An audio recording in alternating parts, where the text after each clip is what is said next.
인류 최초의 살인자 카인에게서 발견한 5가지 의외의 진실. 서론 익숙한 이야기 속에 숨겨진 교훈. 카인.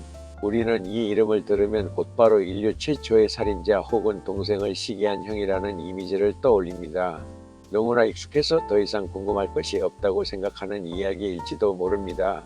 하지만 성경의 가장 오래된 서사 중 하나인 카인의 이야기 속에는 우리가 무심코 지나쳤던 놀라운 진실과 오늘을 살아가는 우리에게 깊은 성찰을 던지는 교훈이 숨어 있습니다.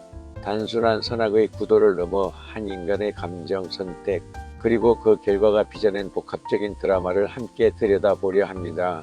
지금부터 카인의 삶을 통해 발견한 5가지 의외의 진실을 하나씩 살펴보겠습니다. 1. 재물이 거절된 진짜 이유 곡물이어서가 아니었다. 우리는 흔히 카인의 재물이 거절된 이유가 그가 바친 곡물 때문이라고 생각합니다. 동생 아벨은 양의 첫 새끼를 바쳤으니 피의 제사를 드렸고, 카인은 땅의 소산을 드렸으니 무언가 부족했다고 단순하게 이해하곤 합니다. 하지만 핵심은 재물의 종류에 있지 않았습니다. 문제의 본질은 불순종과 믿음의 부재였습니다. 당시 아담의 죄로 인해 모든 인간은 죄인이었고, 성경의 원리에 따르면 피 흘림을 통해서만 죄를 속죄받을 수 있었습니다. 카인은 이와 같은 하나님의 뜻을 따르기보다 자신이 수확한 것을 자신의 방식대로 드리는 길을 택했습니다. 여기서 우리가 주목해야 할 지점은 하나님이 원하시는 예배가 아닌 자신이 선택한 방식의 예배를 고집한 그의 태도입니다. 만약 그가 먼저 하나님의 뜻에 따라 양의 제사를 드리고 거기에 덧붙여 자신의 수확물인 곡식을 드렸다면 하나님은 더욱 기뻐하셨을 것입니다. 즉 곡물 자체가 문제가 아니라 피의 제사를 원하시는 하나님의 뜻을 무시하고 자기 방식만을 고집한 것이 거절의 이유였습니다. 이는 신앙의 본질이 겉으로 드러나는 형식이나 행위 그 자체가 아니라 그 중심에 있는 순종과 믿음의 태도에 달려있음을 명확하게 보여주는 첫 번째 단서입니다. 이 죄의 관문이 된 감정 분노를 다스리지 못했을 때 자신의 재물은 거절당하고 동생의 재물만 연락되자 카인은 심한 분노에 휩싸였습니다. 성경은 그의 상태를 생생하게 묘사합니다. 가인과 그 재물은 연락하지 아니하신지라 가인이 심히 분하여 안색이 변하니. 중요한 점은 분노라는 감정 그 자체가 죄는 아닐 수 있다는 것입니다. 하지만 카인은 그 분노를 다스리지 못하고 마음속에 품었습니다. 억울함과 시기심으로 들끓었던 그 감정은 결국 동생 아벨을 살해하는 끔찍한 죄로 이어지는 죄의 관문이 되었습니다. 바로 이 지점 때문에 성경은 훗날 해가 지도록 분을 품지 말라고 경고하는 것입니다.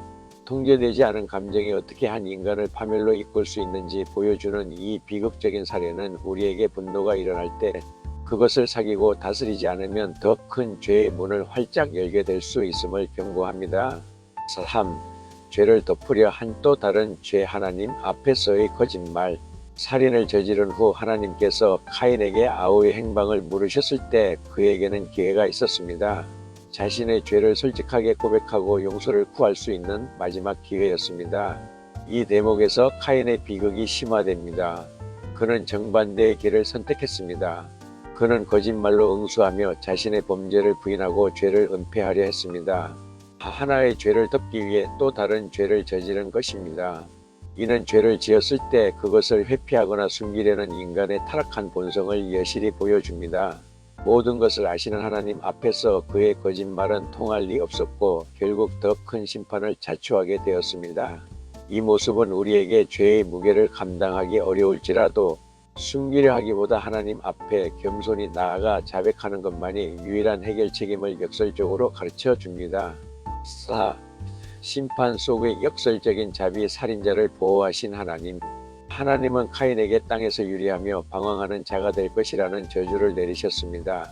이때 카인은 자신의 죄를 뉘우치기보다 그 벌이 너무 무겁다고 하나님께 호소하며 자신의 생명을 보존해달라고 간구했습니다. 여기서 동생의 목숨을 쉽게 빼앗았으면서 자신의 목숨에는 연연하는 그의 이기적인 성품이 드러납니다. 놀라운 일은 바로 그 다음에 일어납니다. 하나님께서는 카인을 죽이는 자는 벌을 7배나 받을 것이라고 선포하시며 그에게 표를 주어 아무도 그를 해치지 못하도록 보호해 주셨습니다.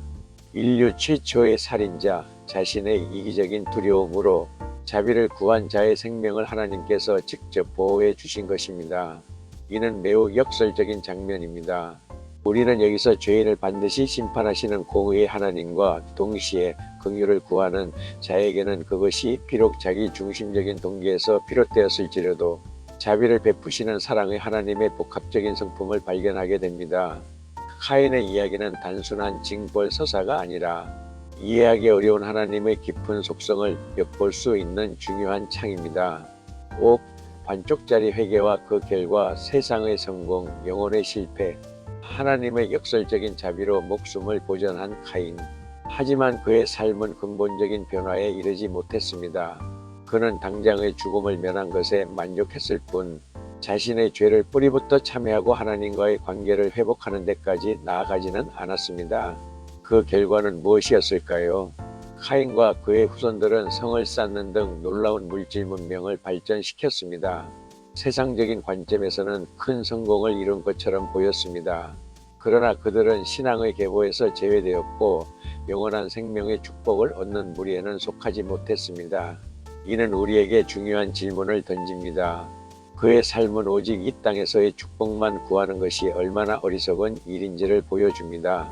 당장의 문제 해결이나 현세적 성공에만 머무르는 신앙은 결국 반쪽짜리 회개에 불과할 수 있다는 것입니다. 카인의 삶은 현세적 성공을 넘어 근본적인 영적 변화와 영원한 가치를 추구하는 것이 왜 중요한지를 분명하게 보여줍니다. 결론 시대를 넘어 우리에게 던지는 질문. 카인의 이야기는 재물의 종류가 아닌 태도의 문제, 다스리지 못한 분노, 죄를 덮으려 한 또 다른 죄, 심판 속의 자비, 그리고 반쪽짜리 회개가 나온 비극을 담고 있습니다.